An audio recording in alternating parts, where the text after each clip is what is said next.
రెండు తెలుగు రాష్ట్రాలలో కూడా దువ్వాడ సీను ఇదే పేరు కొనసాగుతా ఉన్నది గత 4-5 రోజులుగా. ఆంధ్రప్రదేశ్ రాష్ట్ర ఎమ్మెల్సీ, పెద్దల సభకి వెళ్లాల్సినటువంటి ఎమ్మెల్సీ ఇవాళ చిన్నోళ్ళ దగ్గర నుంచి వెళ్ళి ఇక పెద్దోళ్ళ దాకా కూడా నోట్ల నాంతా ఉన్నాడు. మరి రాజకీయ నాయకులంతా ఏం నేర్పిస్తా ఉన్నారు సమాజానికి? అసలు ఏం ముచ్చట జరుగుతుందో తెలుసా? దువ్వాడ సీను మాదిరి ట్విస్టుల మీద ట్విస్టులు, పూటకో ట్విస్టు. ఇగో ఇదిట్లున్నది పరిస్థితి. వయసుకు వచ్చినటువంటి పిల్లలు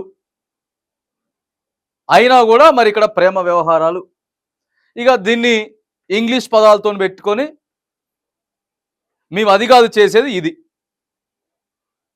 అని చెప్పి చెప్తా ఉన్నారు.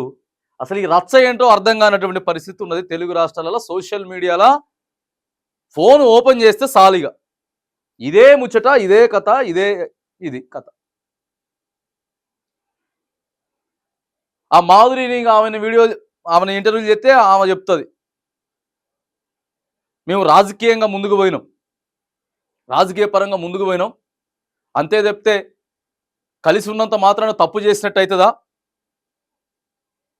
దువ్వాడ సీను భార్య అసలు ఆమె మనిషే కాదు, మరి నువ్వు మనిషి అవుతావా?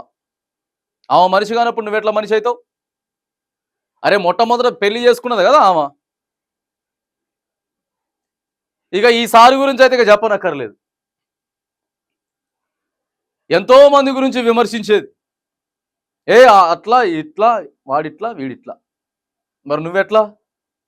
ఇవాళ ఏం మాట్లాడుకుంటా ఉన్నారు? సమాజం ఏం మాట్లాడుతున్నది? మీ వయసు ఏంటిది? మీకున్న పిల్లల వయసు ఏంటిది? ఈ కథ అంతా జరుగుతుంటే ఇంకొక బిగ్ ట్విస్ట్ ఏంటనంటే, అమెరికాలో ఉన్నటువంటి మాధురి మొగుడు మహేష్, నా భార్యకి ఎవరు సహకరించట్లేదు, ఆమె రాజకీయంగా ఎదుగుతా ఉంటే ఆమెను తొక్కేటటువంటి ప్రయత్నం చేస్తా ఉందని చెప్పి ఆడి నుంచి ఆయన డైలాగులు కొడుతున్నాడు, ఆడికెళ్ళి ఆయన డైలాగులు కొడుతున్నాడు, ఈడికెళ్ళి ఈమె ముచ్చట్లు చెప్తూ పాటలు పాడుతున్నది. మళ్ళా కార్ యాక్సిడెంట్, చనిపోయేటటువంటి ప్రయత్నం చేసింది, ఇలా డిశ్చార్జ్ అవుతున్నది హాస్పిటల్ నుంచి, ఇలా డిశ్చార్జ్ అవుతున్నది. మళ్ళీ నిన్న మాత్రానికి టీవీ ఇంటర్వ్యూలు, పాటలు పాడుకుంటా. ఇగో ఇవన్నీ జరుగుతూ ఉన్నాయి. మరి ఈ రాజకీయ నాయకులంతా సమాజానికి నేర్పాల్సింది పోయి వాళ్ళే ముచ్చట్లు చెప్తారు, పెద్ద పెద్ద ముచ్చట్లు చెప్తారు, మైకులు పట్టుకొని సభల అంతమంది ముందు ఇంతమంది ముందు ముచ్చట్లు చెప్తారు. మరి మనం ఏం చేస్తున్నాం అనేది కూడా ఆలోచన చేయాలి కదండి.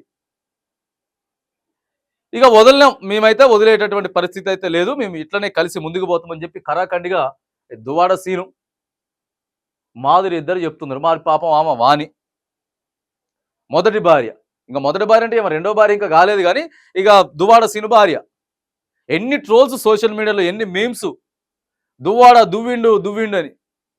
ఆమె దువ్వేలా, ఈయనో దువ్వాడ.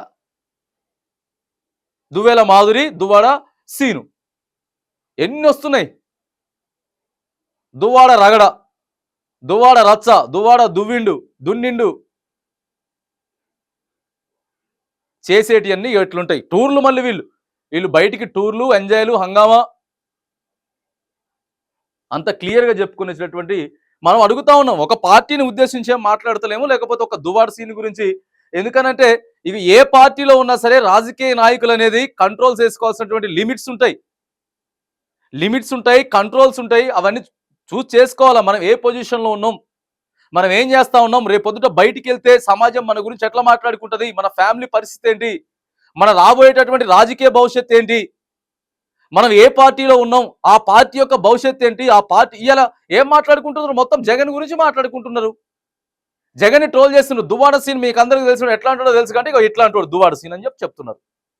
పవన్ కళ్యాణ్ 3 పెళ్లిళ్ళు చేసుకున్నాడు, లేకపోతే 4 పెళ్లిళ్ళు చేసుకున్నాడు అని చెప్పి అప్పుడు మాట్లాడిన దువ్వాడ సీను మళ్ళీ ఇవాళ కూడా కూర్చొని పవన్ కళ్యాణ్ చేసింది కరెక్టేమో, ఆయన సిచ్యువేషన్స్ ఆయనకి అట్లా చేయాలనిపించినాయేమో అని చెప్పి మళ్ళీ ఇక్కడ కాంప్రమైజ్.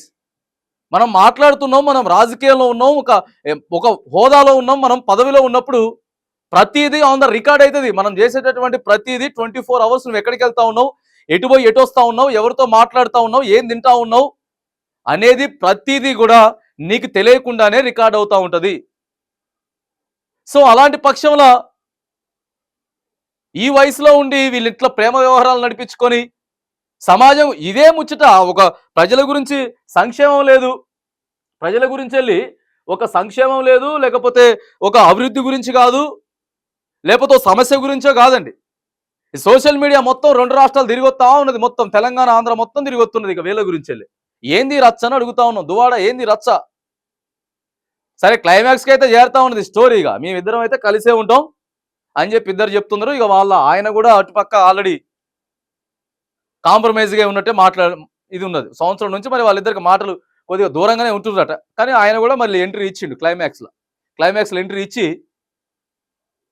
ఆమె చేసింది తప్పేం కాదు, వాళ్ళు జస్ట్ రాజకీయ పరంగా జస్ట్ మూవ్ అయిపోయారు అంతే తప్ప ఆమెకి రాజకీయాలంటే ఇంట్రెస్ట్ ఎక్కువ ఉన్నది, వైఎస్ఆర్సీపీ పార్టీ అంటే కొద్దిగా అభిమానం ఉన్నది కాబట్టి ఈయన ఎమ్మెల్సీగా పరిచయం అయిన తర్వాత ఏదో ముందుకెళ్తా ఉన్నారు కొద్దిగా, కానీ దాంట్లో తప్పే ఉన్నది, ఆమెను రాజకీయంగా తొక్కేద్దాం చూస్తా ఉన్నారు అని చెప్తా ఉంటే ఇక నాకు మహిళలందరూ కూడా అండగా రావట్లేదు, మహిళా సంఘాలన్నీ నాకు ఇంత అన్యాయం జరుగుతూ ఉంటే నువ్వే కారుకు పోయి గుద్దుకుంటువి, నువ్వే ఆయనతోటి ఇది చేస్తుంటివి,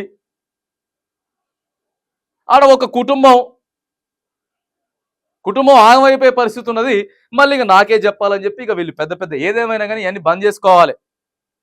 చెప్తా ఉన్నాం, నువ్వు ఒక పొజిషన్లో ఎమ్మెల్యేగా, ఎమ్మెల్సీగా, మినిస్ట్రీగా నువ్వు కొనసాగుతున్నావనంటే నువ్వు సమాధానం చెప్పాల్సి ఉంటుంది, బాధ్యత ఉంటుంది నీ పైన, నువ్వు బాధ్యుడివి. ఇట్లా ఏది పడితే అది చేసుకుంటా ఇష్టం వచ్చింది చేసుకుంటా పోతాం అని చెప్తే ఎట్లా అవుతుందండి? మరి దువాడ కథ అయితే క్లైమాక్స్కి అయితే వచ్చింది, కానీ ఇగో ఇలాంటి కరెక్ట్ కాదని చెప్తా ఉన్నాం. ఇలాంటి కరెక్ట్ కాదు, బంద్ చేసుకోవాలి. ఇక మళ్ళా వచ్చి ఇంటర్వ్యూలు ఇవ్వడం, చెప్పేసుకోవడం, ఇక అదో పెద్ద రచ్చలాగా, ఒక పెద్ద ముచ్చటలాగా, వీళ్ళేదో పెద్ద ఘనకారం చేసినట్టు ఇవన్నీ జరుగుతూ ఉన్నాయి. ఎవరైనా సరే బాధ్యతాయుతమైనటువంటి పదవిలో ఉన్నప్పుడు కొన్ని లిమిట్స్ ఉంటాయి, కంట్రోల్స్ ఉంటాయి, వాటిని తగ్గించుకోవాల్సిన అవసరం ఉంటుంది. లేకపోతే సమాజం యావత్తు కూడా నిన్ను వ్యతిరేకించేటటువంటి ప్రయత్నాలు జరుగుతూ ఉంటాయి. కాబట్టి ఇగో ఇవన్నీ ఎవరెవరైతే మరి ఇట్లా ఆగమాగం చేస్తున్నారో బంద్ చేసుకోవాల్సినటువంటి పరిస్థితి ఉంది.